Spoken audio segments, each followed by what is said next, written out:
Salam, salam damai sejahtera untuk saudara-saudari semua.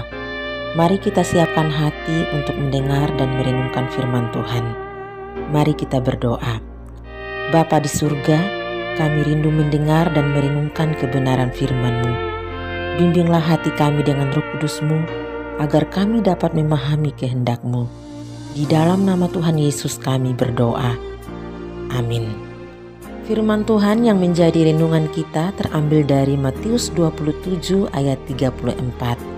Demikian firman Tuhan. Lalu mereka memberi dia minum anggur bercampur empedu.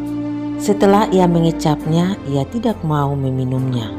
Saudara-saudari yang terkasih di dalam Tuhan, dengan obat bius yang bisa menghilangkan rasa sakit, pasien-pasien menjadi lebih siap, tenang, dan berani menerima tindakan-tindakan medis yang sebenarnya menyakitkan untuk tubuh, seperti tindakan operasi, menjahit luka, dan sebagainya. Tanpa obat bius, belum tentu orang akan siap menerima rasa sakit dari tindakan medis, meskipun tujuannya untuk kebaikan, pemulihan, dan kehidupan. Tanpa obat bius, pasien-pasien bisa menjerit dan berontak. Ketika Yesus disalibkan, tubuh Yesus sudah penuh luka, bilur-bilur bekas cambukan, luka goresan dan tusukan mahkota duri di kepalanya, juga luka tusukan paku di kedua tangan dan kakinya. Di tengah rasa sakit yang menyiksa itu, Yesus diberi anggur bercampur empedu. Minuman ini dapat meredakan bahkan menghilangkan rasa sakit seperti dibius. Tetapi Yesus menolak untuk meminumnya.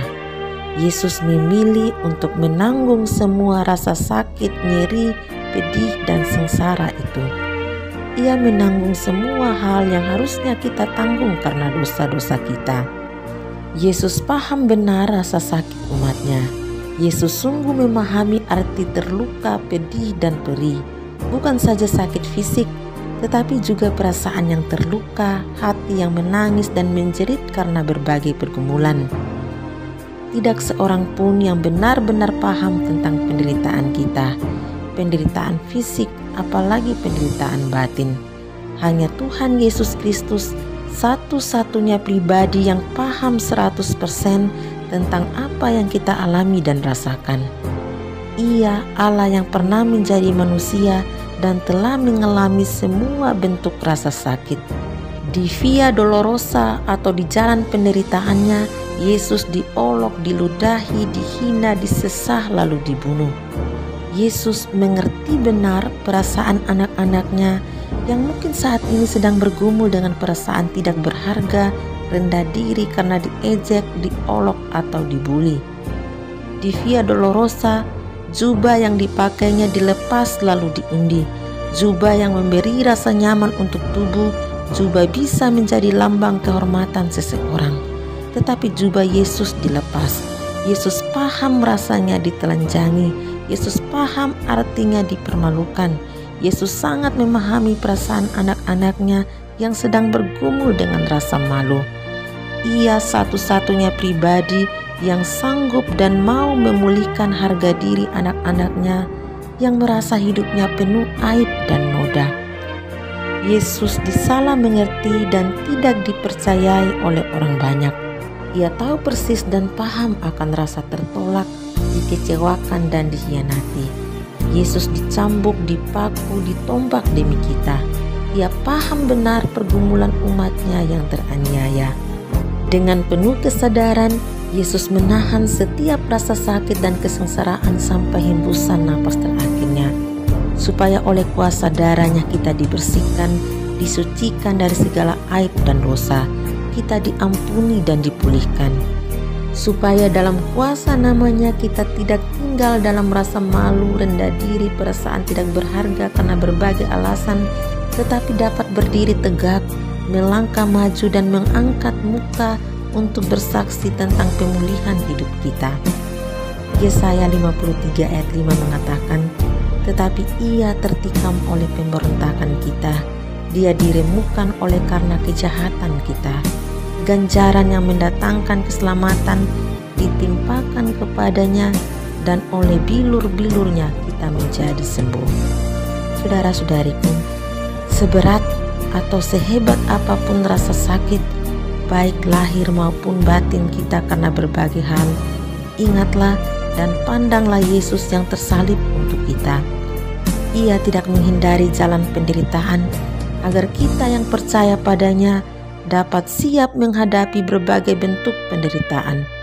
Yesus tidak berontak dalam kesengsaraannya agar kita yang percaya padanya dapat kuat dan sanggup menerima rasa sakit dan berbagai pergumulan.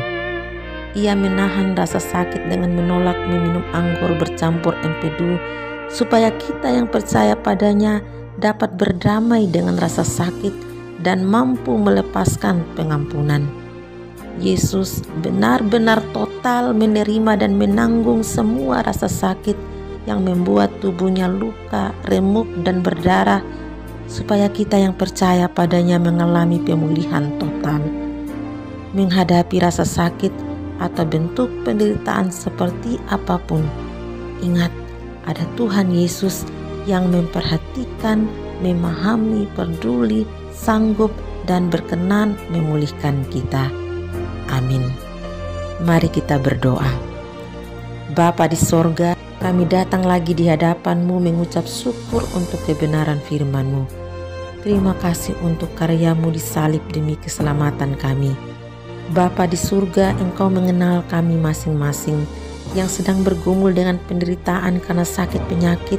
Tuhan jamah dan sembuhkan. Yang bergumul dengan penderitaan batin, Tuhan tolong agar kami mengalami kelegaan. Mampukan kami untuk melepaskan pengampunan pada setiap orang yang melukai perasaan dan hati kami. Dalam nama Tuhan Yesus kami sambut berkat pemulihan untuk hidup kami. Amin. Saudara-saudariku, Tuhan sangat mencintai kita. Ia mengasihi kita dengan kasih yang sempurna. Bertahanlah dalam iman-Mu. Tuhan Yesus memberkati. Shalom.